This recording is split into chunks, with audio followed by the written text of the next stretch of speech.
The announcement of the U.S.-European trade deal marks an important moment in President Trump's larger battles over tariffs and trade, but it's generating mixed reactions in Europe and in the U.S.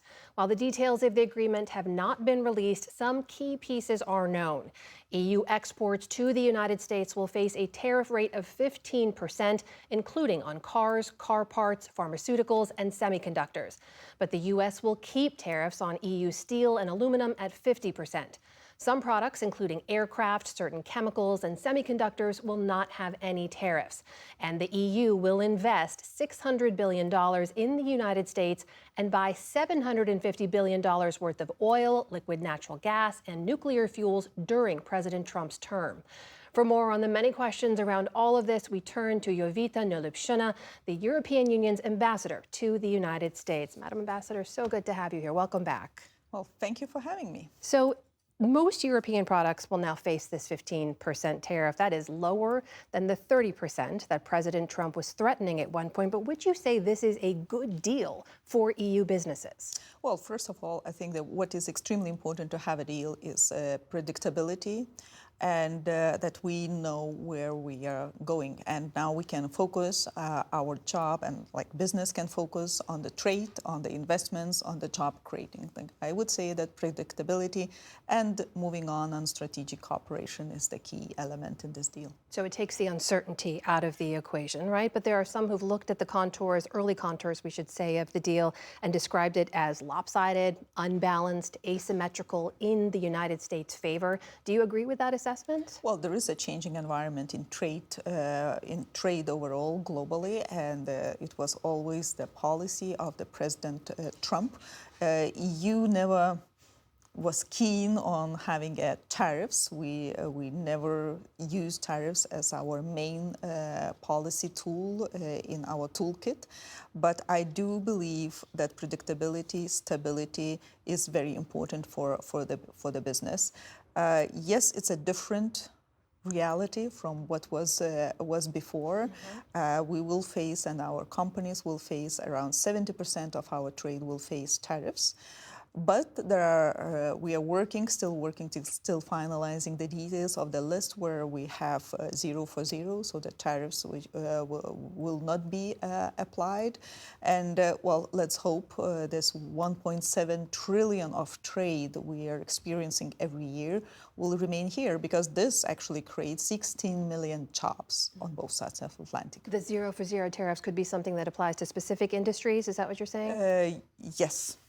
You're not ready to say which ones just yet. I think that the president of the commission already mentioned some of them, but still the work is in progress.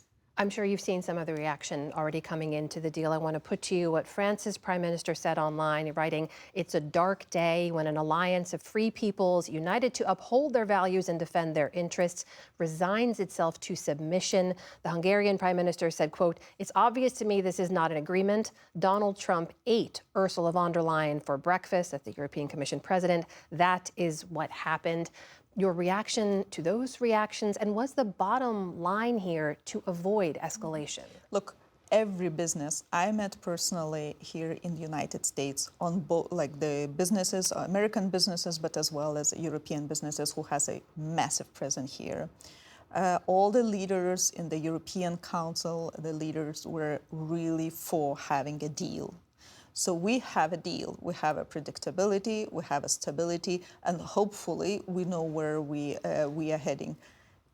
As I said, tariffs was not really the choice of the EU, but I think that we have to measure ourselves from the point where we are right now. So right now, our car industry is facing 27.5% of the tariffs.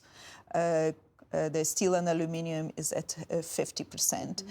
You know, so I think, and there are several cases built on here in the United States on chips, on engines, on aviation. We don't know where those two investigations would land. So I'm sure that having this clarity right now gives the business a bit of relief to see how they will go forward. Is it fair to say, in the EU's approach to this, It was not going to go back to the old way it was. So the goal was to mitigate whatever damage might be brought or however high the tariffs might go. Is that fair? Well, I think that this was really what the President Trump was trying to do. He wants to rebalance trade relations with his partners around the world, globally. We are among the biggest, we're actually the biggest trading partner for the United States. And I don't see this kind of a going backwards. We have to work and see, there are one thing is to deal with trade and how much we trade and what kind of the rules and basic tariffs, baseline tariffs we have. Another to see, are there common challenges which we have to approach and work together in order to make sure, for example, to protect ourselves from the overcapacity of non-market economies. So there are other areas where we'll have to cooperate as well from now on. The $750 billion pledge to buy American energy from the EU, we know that will be spread out over President Trump's remaining 3 years. Where exactly will that be directed? Has that been decided yet? Well, look, there are a lot of companies and governments who are already buying energy resources. So we were buying really very limited back in 2022. We already now, because of the Russia's aggression in Ukraine, we increased dramatically our purchases of the American LNG to spending $74 billion of dollars a year. But on top of that, what is happening right now in EU, we are actually phasing out all Russian LNG, refined oil, and as well nuclear fuel. And this is a huge opportunity for the United States to supply these needs, which EU will need in the upcoming few years. And I think this is where actually the 750 comes in. We need not only resources themselves, but we need a strategic security, a geopolitical security, which when you partner with an ally in this kind of the most important strategic sector, actually, which is brought with the supplies. I need to ask you briefly about the other major news we're covering on Israel's war in Gaza and the steps to address the starvation crisis there. We know the EU's view of this conflict. France, as you know, has just announced that they're going to be joining other EU member states to officially recognize Palestine. Do you see these official recognitions helping in some way to work towards a two-state solution that the EU has long backed? So recognition of one or another country is actually national competence. So it's national governments of the member states will make those decisions, and it will remain in their hands. But I have to admit that EU has a long-standing policy on Palestine. We have already supported and provided humanitarian aid, which is at the level of 500 million. It's 17,000 children who are right now in that area.